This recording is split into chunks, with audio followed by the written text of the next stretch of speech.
Hey guys, Dave from Nerdarchy, 4 nerds, by nerds, hanging out with a couple of nerds. Hey, I'm Ryan. I'm Nate.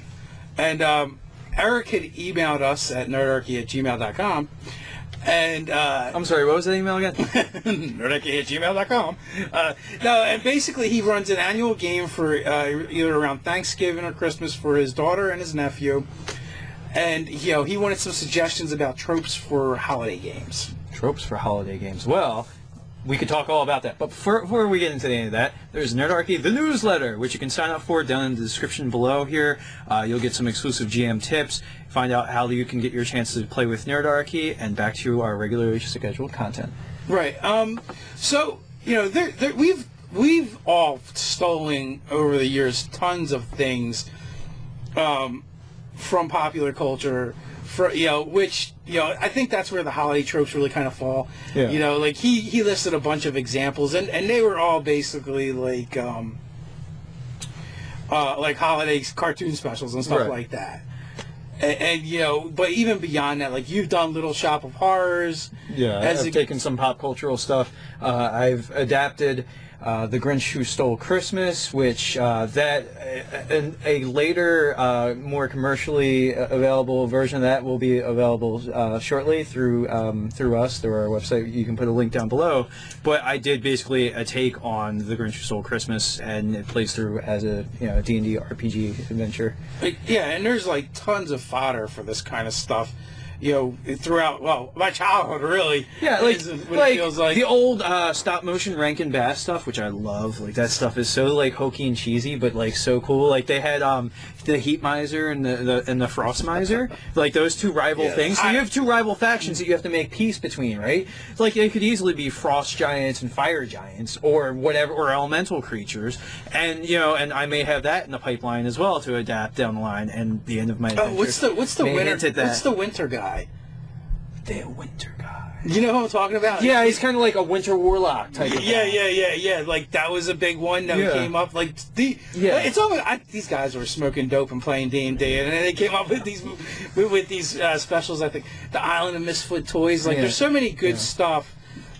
Pretty much everything was from their stop motion. That could be an island of Warforged, like weird Warforged, or just misfit monsters. Like maybe somebody makes monsters. Like an island of Dr. Moreau, a wizard tower, and all this craziness. Yeah, absolutely. Like he makes like deranged toys. Yeah, we need to do the Hanukkah adventure. Yeah, which I don't really because they don't get enough love. Yeah. There's like Hanukkah Harry. Is that a thing? Like, I don't know. Or was that just a Saturday Night Live thing? I don't know. I'm not very educated or cultured, so you can tell me if that was a thing. So, like we said, you had the adventure coming up. Like, what was your mindset when you were writing this? What were you thinking? What was your process? Right. So, I mean, this is also an adventure I'd run for you guys, like back at our gaming table, like almost 10 years ago. I basically took some comparable monsters and just kind of took the plot points, the plot threads, and like, all right, how do I weave this into like? There's a little bit of an investigation thing because it's like figuring out who was the culprit, who did this thing. Because as a viewer of the Grinch Who Stole Christmas cartoon special, you have that sort of like all omnipotent viewpoint. You're seeing everything happen. Whereas like in a D&D game, you need those holes and threads for the party to find and follow. So like the beginning of the game, I made it kind of investigative.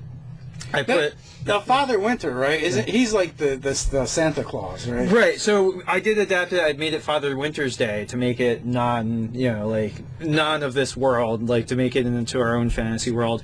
And so the premise of the holiday is I kind of amalgamated Thanksgiving and Christmas. And so when these colonists, I ended up adapting it to our now campaign world. I made it the colonists of Gryffindor. When they came, their first winter was harsh, and basically a contingent of dwarves helped them make it through their first winter, and then it became like a feasting and gift-giving sort of holiday. And then the dwarves are kind of annoyed that they then fashioned a roly-poly dwarf as like the icon of the holiday. Father Winter. Father Winter. And they commercialized it. They basically Coca-Cola-ized it. Nice. And so I took the idea, and actually that's a bit of from real history. Like the trademark Santa Claus, like when he became the really what people think of as Santa Claus, I think that was invented by Coca-Cola. Like the large roly-poly guy in a red suit. Well, yeah, I mean, because the Christmas holiday really comes from the Yule holiday of the pagans and Saint Nicholas and Krampus, really. So actually, I've seen different documentaries where essentially Santa Claus is Odin, and in order to get the pagans to convert to Christianity, they knew that they needed to keep the holidays. In order for I guess for to help them assimilate or whatever, and so I've seen stuff where they basically Odin was Santa Claus, and if you read the Dresden Files, oh wait a minute, never mind, this is a spoiler. Forget about it. Yeah, if you read the Dresden Files, forget about it. Yeah, don't even start that. Yeah, I'm not even going to finish with that. Yeah, but maybe there could be something about Odin in the Dresden Files potentially, and Santa Claus. Or Santa Claus. Maybe they get into a fight. This fight. Yeah, but also too, Brahms, and I mean, this is really just taking. Holidays are kind of pop cultural-ish or whatever, but drawing influence from that. So Brahm, the awesome fantasy artist, if you've ever read, he wrote a novel called Krampus the Yule Lord, which is the German, demon, Christmas demon, basically. And he had Christmas demon. Krampus. They're hardcore over in Germany. He would bring good little boys and girls chocolate, and the bad ones he'd beat with switches and possibly take away with him to be tormented by demons. I'm gonna have to introduce my children to this concept. To Krampus. So yeah, I mean, it was the idea of getting the coal in the stocking if you're a bad kid. It's totally. But instead of coal, you got an ass whooping. Yeah, it totally dates back to that sort of thing, and and there's actually a part of that story of Krampus involves Saint Nicholas, which is another name for Santa Claus. So there's also that sort of cultural tie-in as well.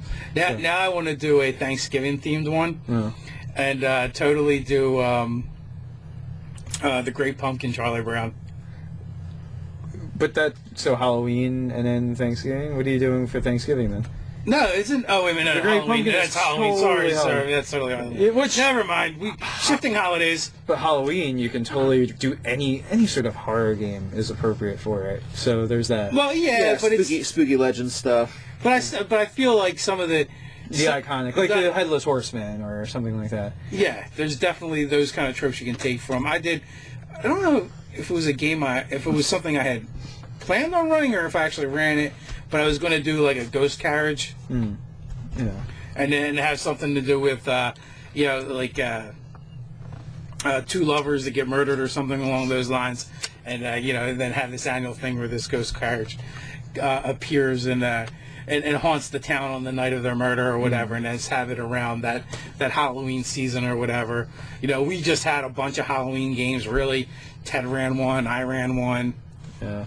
Also, too, you get back to the more Yule holiday, Christmassy stuff. You could do Charles Dickens' A Christmas Carol, where you could make the three marquee encounters of that game could be things that are very much into the ghost of Christmas past, present, and future, and maybe they're not all solutions that you fight through, but because the puzzles and riddles. Yeah, exactly. Yeah, especially the last one. Maybe it's about charity and change of heart, and that because the one where it was him witnessing his death. Maybe you have the party fight undead versions of themselves, and but maybe they can't actually beat these undead versions. Well, of themselves. Ted actually ran a really interesting encounter where it was this really corrupted looking tree monster. And, basically the challenges were all based off of the Oath of the Ancients Paladins, tenets and oaths. Well, I don't know who initially decided to do this, but someone decided they were going to try and heal it.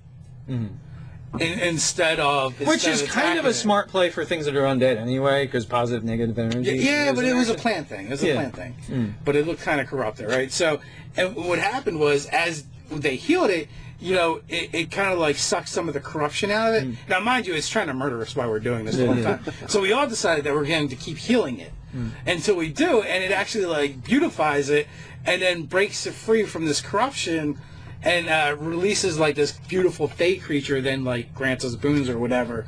But again, it was almost like a reverse combat encounter. Yeah.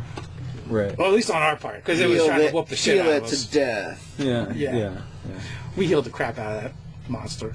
Yeah. So it's really it's largely just about finding the plot points of the origin story you're going to tell, and like your players are going to enjoy finding the thing that the Easter eggs. Yeah, the Easter eggs, the thing you mean, or you could literally have Easter eggs because it could be it could be Easter themed, Easter themed thing, and another adapted pagan holiday.